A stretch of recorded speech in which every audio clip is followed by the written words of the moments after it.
need people to understand, and you don't have to stress about technical terms and stuff. They just say it like a real person. WSIC News Talk Now. The following is a paid program and does not necessarily reflect the views of WSIC. All systems are a go. Ladies and gentlemen, hold on to your seats. Taking care of Iredell with North Carolina State Representative Jeff McNeely is about to begin. In 5, 4, 3, 2, 1. Good morning, Iredell County. I hope everybody's doing well this morning. Yes, it is me. I'm live. I'm back. It's good to be back. Sorry I was gone there for a couple of weeks. This Easter fell in place, and I had a really, really special chance to go to Phoenix, Arizona. And I just want to congratulate NC State's both men and women's basketball teams for making the Final Four. And after waiting roughly 40 years to finally get to see the Wolfpack in the Final Four again, I had a chance to go, and folks, I took it. So sorry I left you hanging last week. I know it was a repeat, but I'll be 60. I'm 60 now, so I'll be 100 the next time if we stay on this same type of calendar system that State works on. Hopefully that won't happen. We'll be back before then, and hopefully I'll get to go again. We did not get it done. Sad, but extremely proud of both the men and women's basketball teams. I think it's a rare feat when both can go to the Final Four in the same year. So very grateful for that, and as we always say, go Pack. Got a lot going on today. Got a really interesting show. Got Representative Monty Fritz from the Tennessee House of Representatives going to come on the show, the second part of it. Monty's a good guy. I talked to him, got to know him here this last little bit, learning a lot about a bill that he ran through. And folks, this has to do a lot with what we think may be something going on in our atmosphere. We talk about these chemtrails. They seem to last longer. Some people think, some people don't. Could it be just precipitation coming out of the back of the airplanes, or is there something actually going on there? And Monty ran a bill to just kind of clarify things. And so it'll be interesting to get his take on that. So look forward to that happening. Also, know this, today is April the 15th, and that means it's tax day. So a lot of people got to go and write a check today, and I'll have to be one of those that participate in that and pay up to the state and to the federal government. So don't forget to do your taxes today. This is where the makers give it back, and hopefully there's less takers. So we'll see how that goes. Anyway, a couple things going on. I wanted to bring forth a lot of things happened last couple of weeks, and I missed, but we'll get right to what's going on currently. Iran has attacked Israel, as we saw over the weekend. This is after Israel blew up the Iranian consulate embassy in Syria, killed some major senior military officials doing that. So they kind of pushed it there on.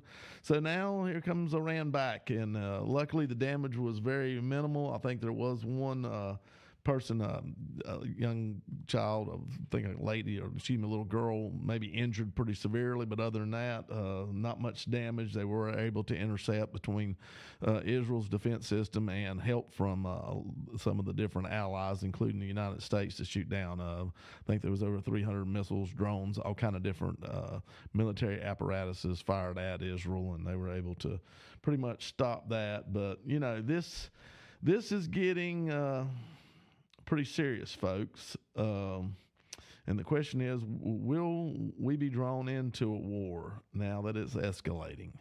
This has gone beyond Hamas. This is now gone against Jew versus Muslim pretty much. And the whole region is on high alert, along with the military people that we already have there. So please pray for our service women and men in the region and those who may be sent. This is scary times. So let's just beware of what's happening over there and understand what we're in for. This is not just a political war. This is a religious war in a lot of aspects, and those rarely end. They continue to go on forever and ever, and they've been fighting over there for 10,000 years, and I don't know when it will ever end or if it will. I pray some peace is found. but just pray for our men and women. Pray for all involved, if we will. So, and hey, don't be afraid to call in, folks. It's been a while since I talked to any of you. 844-788-3464. 844-788-3464. I know that's a little bit new number. We keep giving that out. We've been doing that for a while. But if anybody wants to call in, 844-788-3464. Please give us a call. We'd love to hear from you. We'd love to hear what's going on. Well, here we go again. We got the American Climate Corps, Joe Biden's administration's new innovation to fight climate change. California company called Strategic Energy Innovations. It's a nonprofit. It's going to get $8 billion from the Biden administration to employ up to 50,000 young woke climate activists. They're coming to your to a town near you. It's a 10-month service, and they'll go and you know, this was like Kennedy's Peace Corps. There was a lot of people wanting to be active back in the early 60s. It seemed like a lot of contention, so he created that. And we can go back to the Roosevelt era and all the different things they did to try to bring us out of the recession. So this is just another way for this administration to hype up their climate change initiative that they're pushing.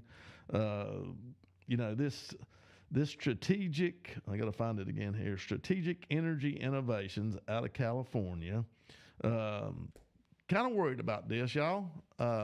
This is $8 billion going to a nonprofit to basically incentivize young people. And you know, the job market is already just, you know, short, can't find anybody to work. And so now we're going to take up to maybe 50,000 people, maybe just graduating college, whatever, take them out of the workforce and put them out, going in communities, looking around, trying to figure out ways to, I guess, save the environment, save energy, conserve. All this is wonderful. This is all wonderful.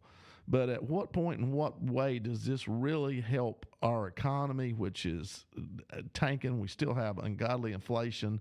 Right now, I think I saw something the other day that it says it's going to be $11,000 more to buy the same amount of food that your family bought just 2 years ago.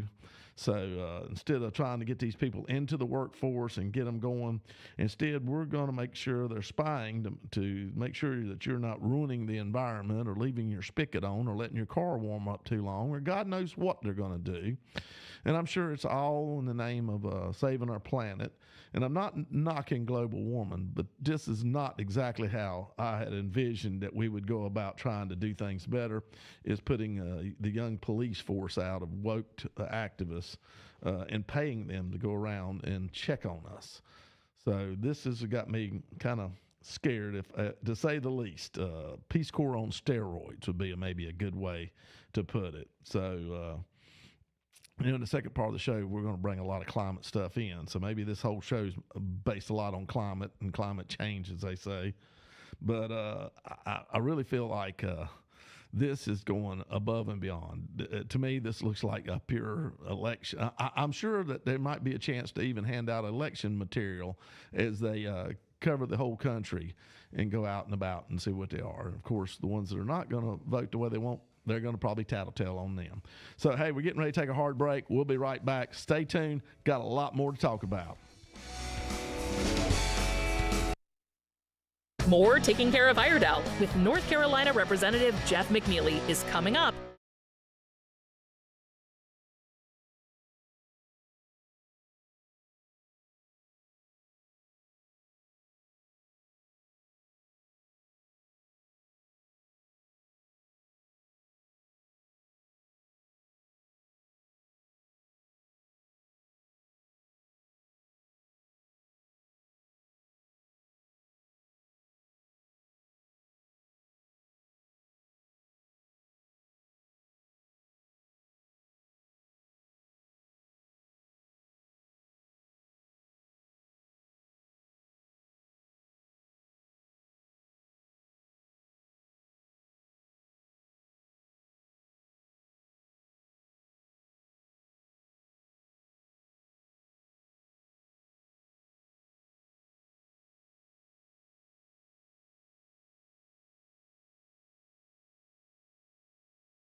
Taking Care of Iredell continues. Here's your host, NC Representative Jeff McNeely on 105.9, 100.7 WSIC.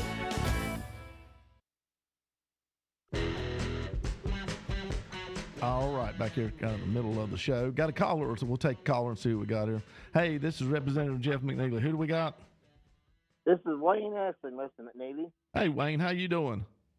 I'm doing great, sir.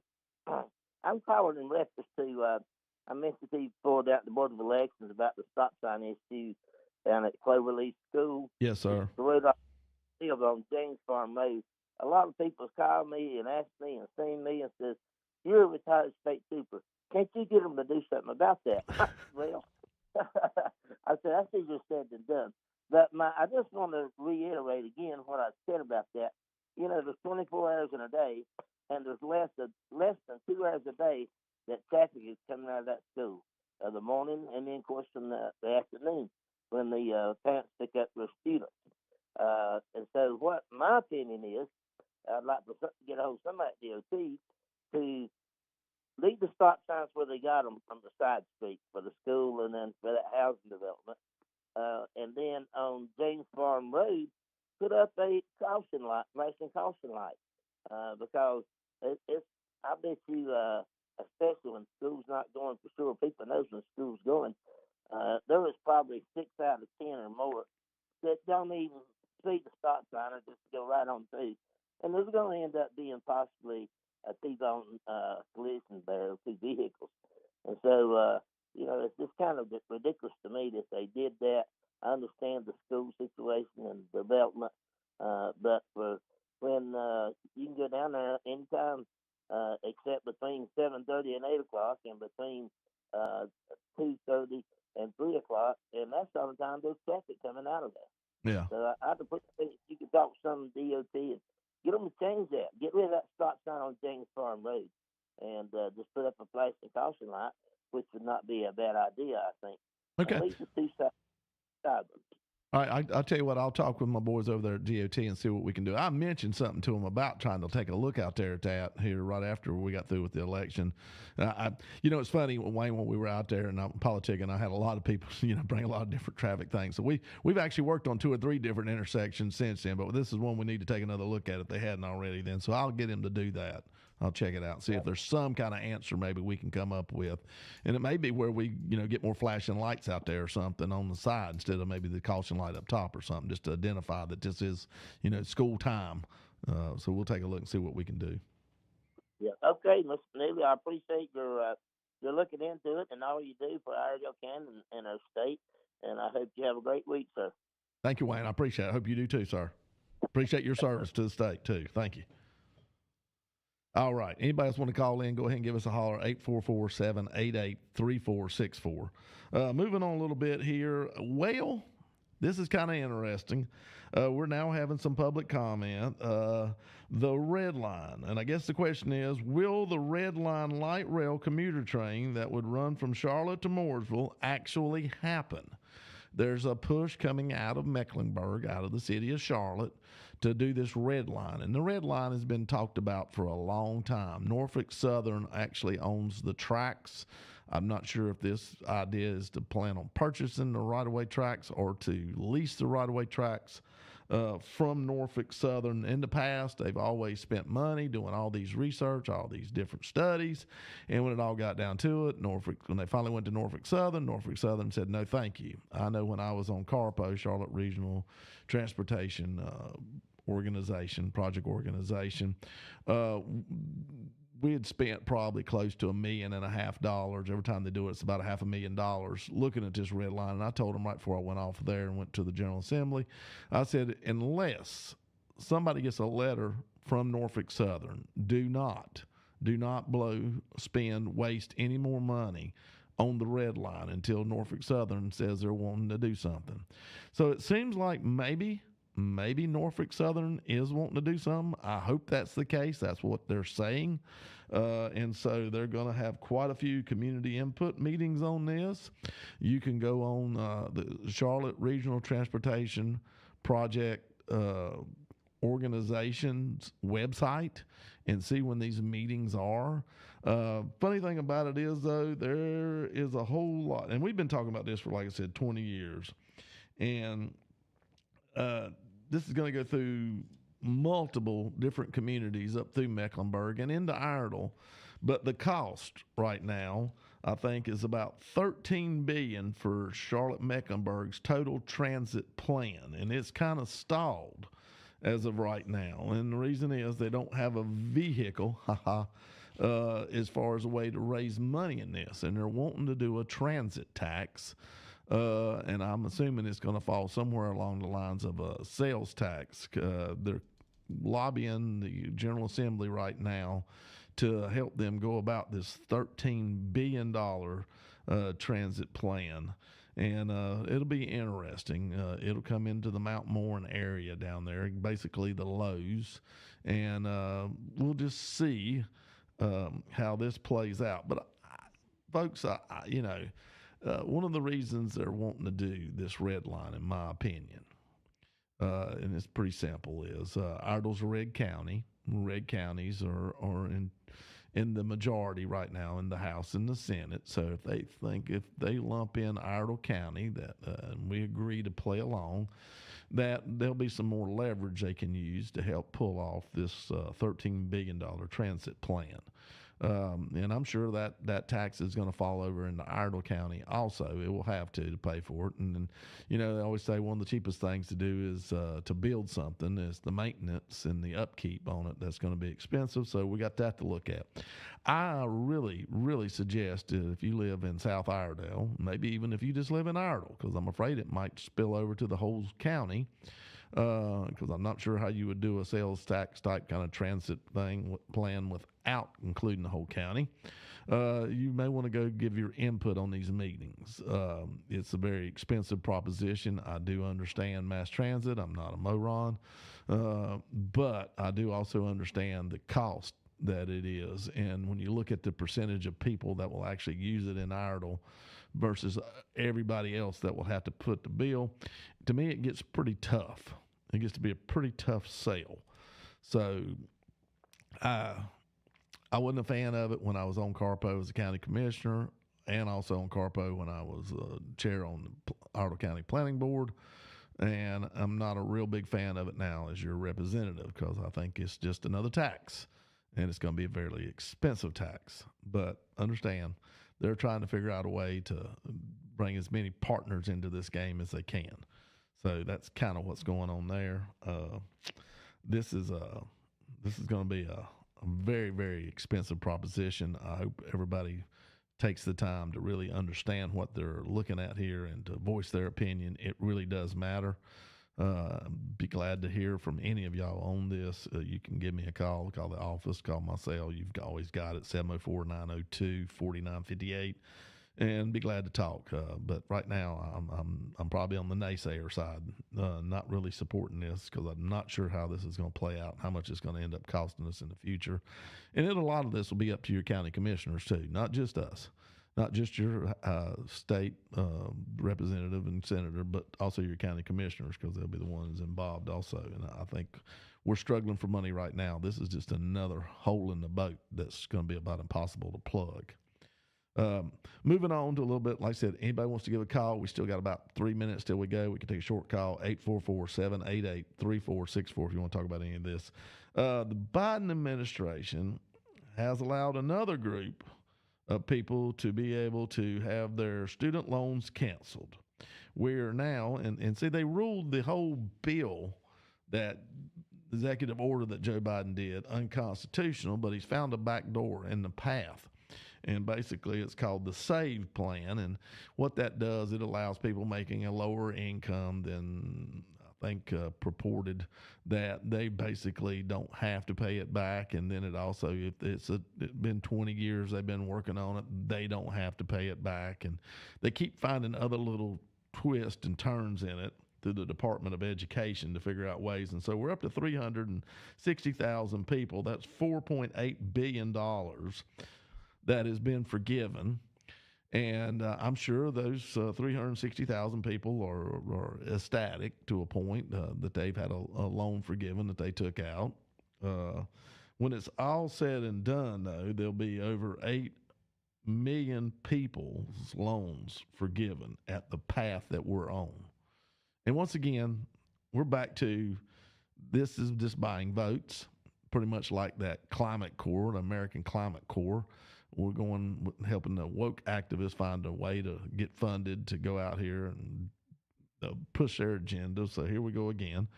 And I understand a lot of these people are struggling. I get it. We're all struggling in this economy. But I feel like that they actually received a service and an education. I hope the education was a quality education, and I hope it allowed them to get a quality job. This is part of the deal. I think they knew when they took it on. So as far as the forgiveness goes, I have a hard time now because we're bailing out people for their choices at everyone else's expense. And I've actually had a couple people reach out to me. They're upset that the state of North Carolina is still going to charge them a tax on the loans that they were forgiven. So it's about 4% that are actually close to 5% that they're going to get taxed for their loan forgiveness. And so they get $100,000 forgiven, and they're upset about having to come up with the $5,000 to pay in the tax. To me, it sounds like a pretty good deal, but I understand money's tight. I get that. But we also at the state of North Carolina work on payment plans. So anyway, get ready to hang on with us. We're going to have Representative Monty Fritz come on here in the second part of the show. This is going to be real interesting, folks. So stay with us. Can't wait to talk to you in the second half. There's more Taking Care of Iredell with North Carolina Representative Jeff McNeely.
Jeff McNeely on 105.9, 100.7 WSIC. Local starts here.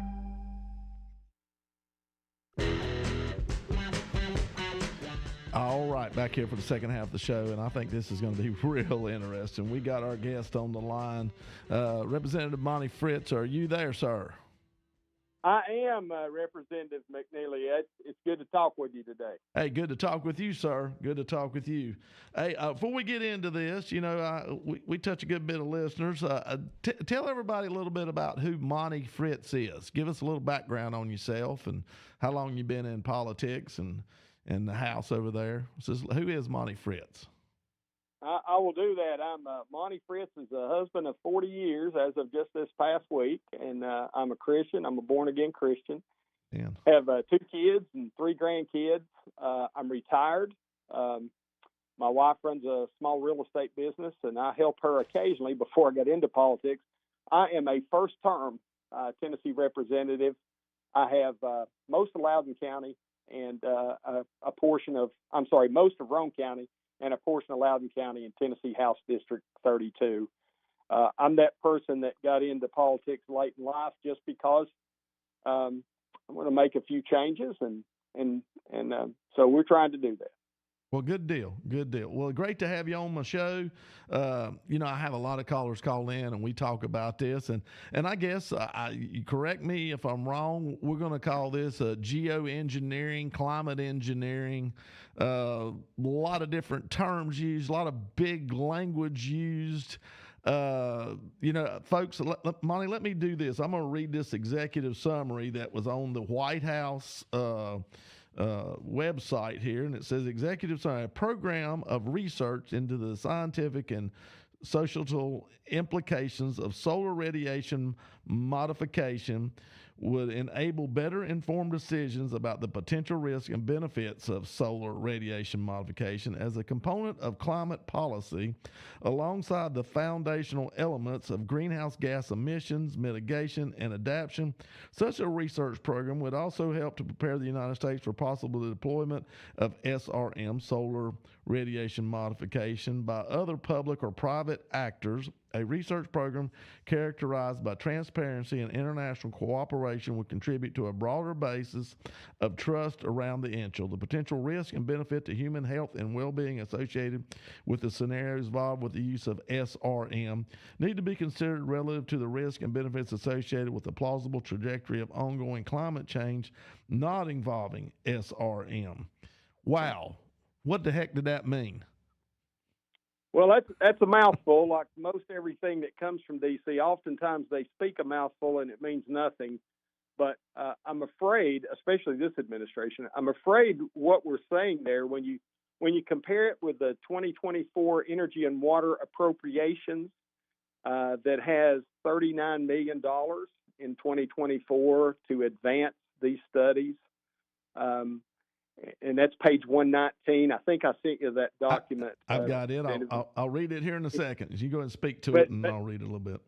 But it puts money into the study of these things. When you look at that WhiteHouse.gov document that you just quoted from, it's not a hidden thing. We have folks that want to reflect their sun's radiation to try to lower the Earth's temperature. I'll give you a little history and context if you're interested in how I found myself carrying that bill, because I definitely didn't run on that topic. I had a more senior representative here, Bud Halsey, who's up in the Kingsport area, a little geographically close to where you live, I think. Okay. And he said, Fritz, I'd like to ask you to take a look at this bill. He said, I think you've got the right research approach and everything to this to take a look at it. And so that was in January, and I did, and I started finding just volumes of everything from Yale to Harvard.edu, the White House document that you just quoted from, House Energy and Water Appropriations. We started to see news reports from even the mainstream, ABC, NBC, talking about how we could stop this coming climate catastrophe. And I think, and, I don't know that I've communicated this to you, but I'll go ahead and show my cards on this. I think this whole climate worship, climate catastrophe thing that's being pushed on us today is being pushed to exercise control over Americans, and in my case, Tennesseans, and to make money. And so lots of that mouthful of words that you just quoted coming from D.C. does those kinds of things. Probably one of the more significant documents I looked at, Representative, was just the NOAA and DOE report from November of 22, where they reported on, solar reflective management and approaches to reduce the Earth's temperature as a way to respond to this climate catastrophe. And when I started to research, we found that cloud seeding is a common thing in some of our western United States now. As a matter of fact, we had a young man come and testify against the bill when we were in Ag Committee, who runs a cloud seeding company. There are many of those companies that use things like silver iodide to inject it into clouds to change the density of the cloud matter and try to increase or change the form of precipitation that falls. And again, and just in closing all those remarks and that mouthful I've just offered, everything that goes up comes down. Yeah. And we're putting these chemicals into the air, and we're breathing them, we're drinking them in some increased concentration as a result of those kinds of things. So we just decided in the state of Tennessee that TDEC's responsible for clean air, water, and soil, and we're going to prohibit those practices in the state of Tennessee, and that's what we did. The governor signed it into law on 11 April. Now, y'all are probably maybe the 5th or 6th state that has done that? Well, I don't know how many have passed it into law. I know there were 5 or 6 other states that were looking at different versions of how to address this. We certainly didn't do it to be the first one to pass something, and I don't know if that's the case, but it just seems so common sense to me, especially after I did my research, that we should prohibit these practices. We really don't know what we're doing to the environment we're injecting them into, and so there may be more than 5 or 6 states. I know Kentucky was looking at something. One of the New England states. Yeah, I think Maine actually passed this thing, and then I think maybe even Minnesota. So it's not a red thing. It's a red, blue. That's a purple thing, I guess. Well, you would hope that clean air and water are a nonpartisan thing. Yeah. But we met a little resistance on the floor with some of the Democrats here in Nashville Democrats, and so they, either they can't read and understand technical matter, which really it's not highly technical. Most of the sources, you just have to understand basic chemistry of what they're doing, or they're just in some kind of state of denial. But we had one of the Democrat leaders try to propose a Sasquatch amendment to that bill when it hit the floor, and by the end of the night, he looked like a fool because he was making a joke out of something that's very serious. And clean air, clean water are very serious matters to us. Well, this is all. Ever since COVID, this I think it's piqued everybody's attention. Everybody says, "Oh, well, the government they're putting stuff in our atmosphere to try to make sure that you got one side says I don't know what they're doing. The other side is they're cleaning our atmosphere. They're trying to kill the COVID virus and they're doing these things and then you get to looking at these vapor trails left from airplanes, and you're like, okay, well, I remember all those as a kid. And then somebody says, yeah, but they're up there a lot longer now. Do you realize that? And you got thinking, well, used to that vapor trail followed right behind the plane. Now it seems to be way behind the plane, and I, there's a whole lot of things up in there and going on. And I know talking with you basically said, well, we don't know if they're doing anything or not, but we don't want them to. And that was probably the gist of your bill more than anything. This is just a shot across the bow saying, hey, we don't know what's going on, but don't be messing with air in Tennessee. Is that correct? Well, if you look at the bill that we passed, it is very, very simple. It just says the intentional injection, release, or dispersion by any means of chemicals, chemical compounds, substances, or apparatus within the borders of the state into the atmosphere with the express purpose of affecting temperature, weather, or the intensity of the sunlight is prohibited. That's it. And so ours was that this is a TDEC responsibility, and certainly we as a state have a say in how we're going to control things, and this certainly seemed to be one of them. I think that much of folks quickly go to the contrails or chemtrails, whichever they may be.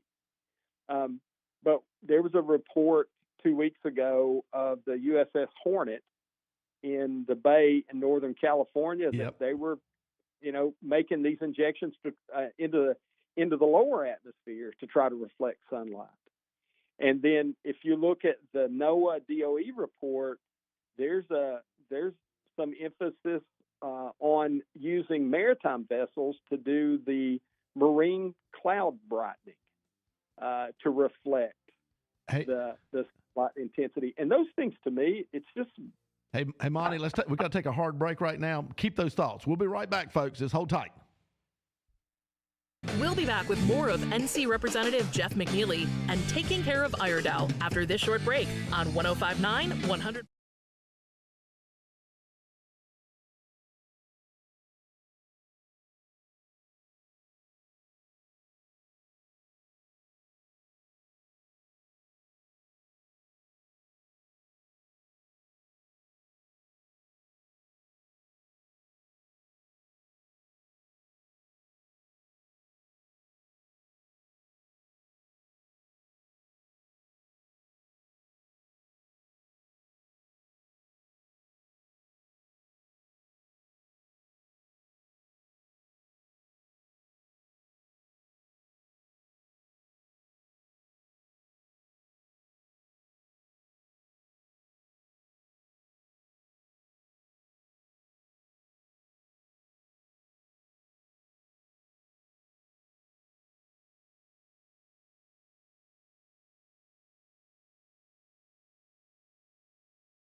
WSIC.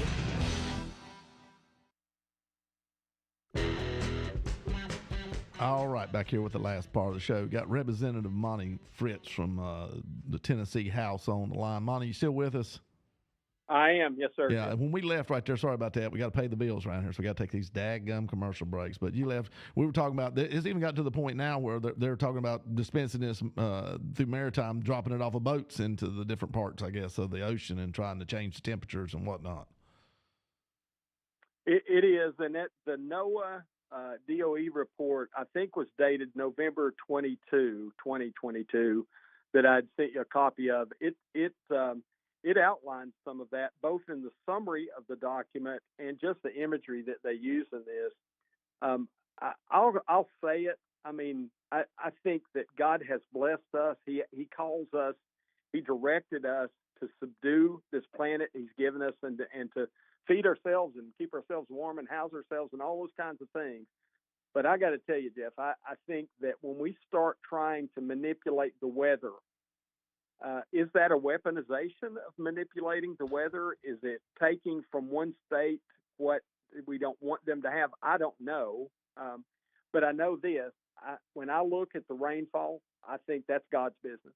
When I look at the temperature of the earth and I see national leaders from around the world sign a document that they're going to reduce the earth's temperature by 1.5 degrees C, I think they're idiots, because I think they have found themselves into a practice of deity that they don't have the right or the responsibility to do. And the reason I mention that is because those same foolish pursuits are driving much of what I think you see in some of what is really just black and white before our eyes, that we want to dim the sunlight around the earth to cool it off. I just think it's Well, and getting back to that one document, the energy and water appropriation, folks, the department is encouraging to increase the support of activities for academia to perform independent evaluations of climate models using existing data sets and peer-reviewed publications of climate-scale processes in order to determine various models' abilities to reproduce the actual climate.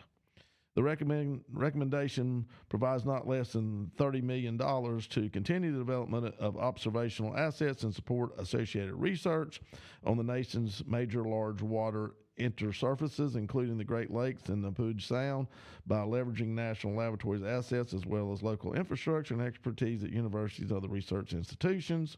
The recommendation provides not less than $39 million to improve the understanding of key cloud, aerosol, precipitation, and radiation processes. So $39 million going to that part.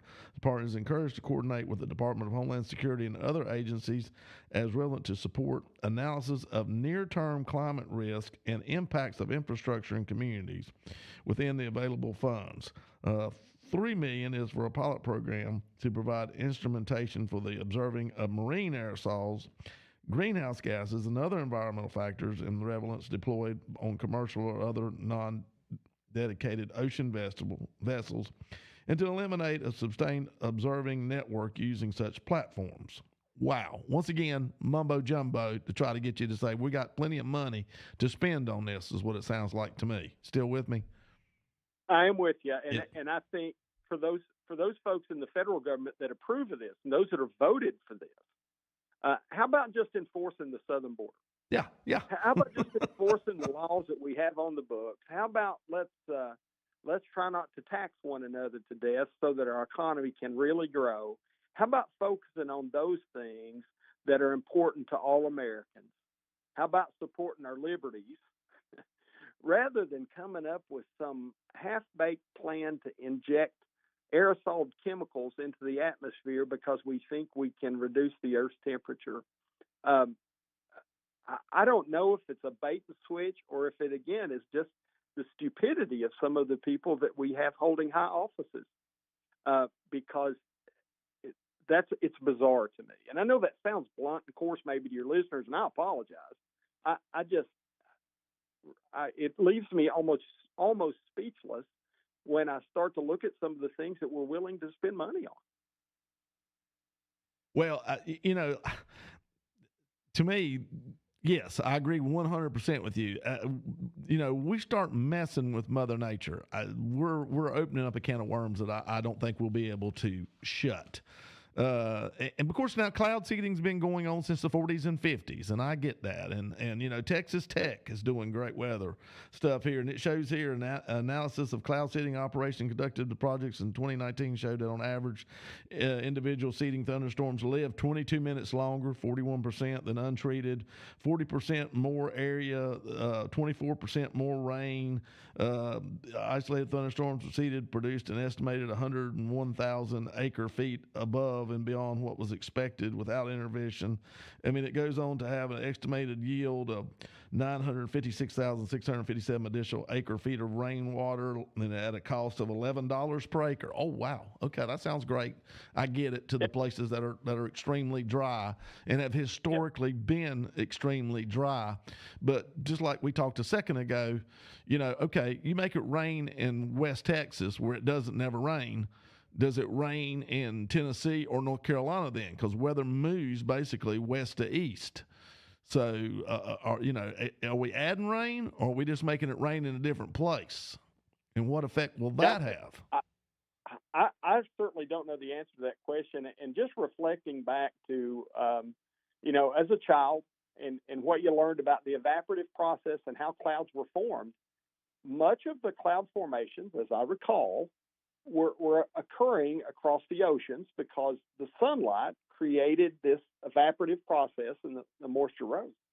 And so if we're cloud seeding to change where the rain or snow falls, and it's snow in some areas in the West, they want to increase the snowpack, and I understand why.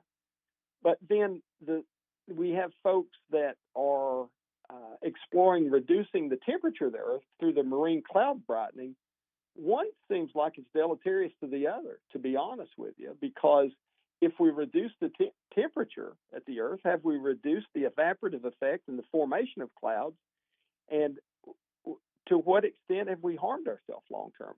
I don't know. Maybe somebody knows the answer to that question, but I haven't found the answer to that question yet. Well, you know, one of the ironic things here, just released, I think, at the World Conference of Climate or whatever, is you had one of the great thinkers, I forgot his name, I did this in a show quite a while back, and he's saying, well, the problem is we've done such a good job of removing the aerosols that we use as humans from our out of our environment, that now it's letting more sunlight in, and his idea was we need to put more aerosol back in.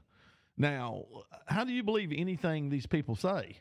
When at one point they preach how the aerosols is running the ozone and, you know, we're going to all burn up from solar radiation, to now saying, well, actually they were actually making a shield and they were a good thing. We needed to put it, I mean, how do we trust any of this?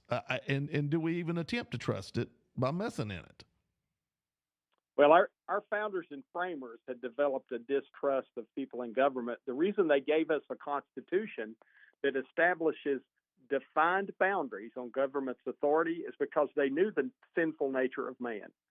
And unfortunately, some of the high thinkers that you refer to they don't view the Constitution as something that is lasting or even appropriate, and have just decided for themselves that they're going to do what they want to do for whatever reason. And as an American, that's offensive. As a Tennessean, that's greatly offensive. And I'm sure it is for most of your listeners in North Carolina. Let's follow the doggone Constitution and restrict your powers, whatever office holder you're in, as to those that the Constitution grants you. And I think as you look at much of the research, there are lots of globalist billionaires who are supporting these types of activities. Oh yeah. And I will tell you, it's a common thing for one of my committee chairmen to say this, so I'm going to borrow his phrase. You can eat Bill Gates' bugs if you want to. I choose to stick with chicken and beef. There you go. And the same and pork. The same people that are okay with, I guess, injecting chemicals into the atmosphere by their vote in the Tennessee House, the Democrats, they're also okay with, restricting how many cattle a man can raise or a family can raise, because they think that the cattle are detrimental to the atmosphere, which to me is, again, absurd. Yep. Let me read one thing, and then we're probably going to have to go. This was Chief of Staff back in 2019, July 2019. Cheribalti, Chief of Staff for Representative Alexandria Ocasio-Cortez, had an unexpected disclosure. The interesting thing about the Green New Deal, he said, is it wasn't really a climate thing at all. The reporter greeted with a staring notion and a tentative poker face. Do you guys think it was a climate thing? Cheribalti continued, because we really think it's a how do you change the entire economy thing. And that's pretty big. Monty, we've out of time. We got to go. I appreciate you. We try to have you back on because we got more to talk about. All right, brother. I appreciate it. Keep the fight up in North Carolina. I'll do it. All right. See you. Thank you, sir. Well, folks, we still have a lot of questions, not a lot of answers, but a whole lot of things going on. Let's go ahead and pray. Dear Heavenly Father, dear Lord, we just thank you. We thank you for our many, many blessings, Lord. We pray that wisdom comes from you, and that we understand, and that we are knowledgeable through your acts and through your intentions. And you pray you bless us, bless this country, bless this state, bless this county, dear Lord. In Jesus Christ's name, amen. Till next week, take care. See ya.